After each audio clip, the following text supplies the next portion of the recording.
अनेक गोष्टी या ठिकाणी सांगितल्या आणि मग हे सांगितलं की तुम्ही जो काही 1 रुपयात पीक विमा आहे ती पद्धत बदलली. खरं आहे, आम्ही बदलली. तर आम्ही पहिला प्रयोग केल्यानंतर आमच्या असं लक्षात आलं की 1 रुपयात पीक विमा आहे म्हणून अनेक लोक 3-3, 4-4 ठिकाणी विमा काढत होते. बीडची केस तर आपल्याला माहिती आहे की ज्या ठिकाणी जमीनच नव्हती त्या ठिकाणचे विमे काढले गेले. आणि म्हणून आपल्या असं लक्षात आलं. आणि दुसरं, ही जी काही पद्धती होती या पद्धतीमध्ये पहिल्या ट्रिगरवर 25% पैसे मिळायचे आणि त्या 25% पैसे मिळाल्यानंतर त्या शेतकऱ्याला असं वाटायचं की आता मला पूर्ण पैसे मिळणार आहे. आणि मग लक्षात यायचं की सेकंड आणि थर्ड ट्रिगरच नाही आणि त्यामुळे 25%वरच त्याची बोळवण व्हायची.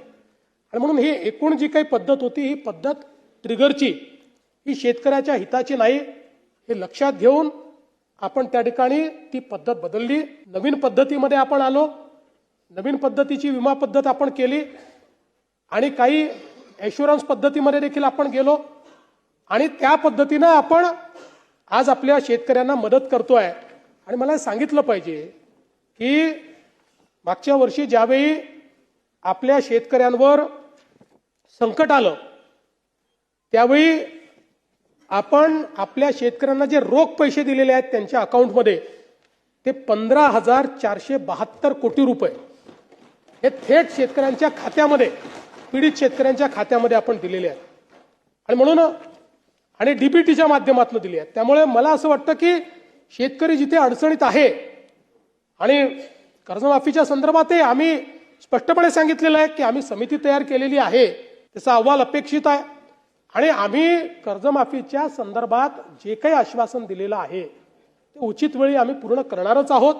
त्या संदर्भात आमचा प्रयत्न असा आहे की आपण ही कर्जमाफी देत असताना मागच्या अनेक कर्जमाफ्यांमध्ये जे आपल्या लक्षात आलं की बँका चुकीच्या पद्धतीचे अकाउंट देतात, जुने अकाउंट्स काढून आपल्याकडनं पैसे घेऊन घेतात.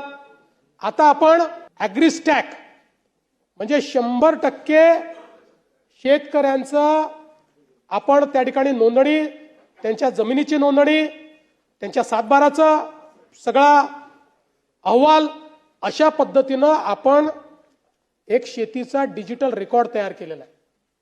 आता हा शेतीचा डिजिटल रेकॉर्ड आधार आणि आधार आपल्याला माहिती आहे की कर्जाचं अकाउंट आधार सीडेड आहे. अशा सगळ्या गोष्टी एकत्रित घेऊन आपल्याला या सगळ्याचा विचार करावा लागेल जेणेकरून जो खरा गरजू आहे त्याला त्या ठिकाणी कर्जमाफी मिळाली पाहिजे.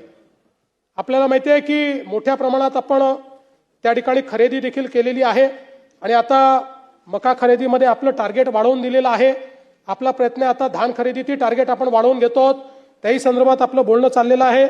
खेळ, मनोरंजन आणि देशभरातील महत्त्वपूर्ण बातम्या आणि माहितीपूर्ण व्हिडिओ पाहण्यासाठी प्राईम मराठीला सबस्क्राईब करा. व्हिडिओ आवडल्यास लाईक करा, मित्रांसोबत शेअर करा आणि आपली प्रतिक्रिया कमेंटद्वारे अवश्य कळवा. पाहत रहा प्राईम मराठी.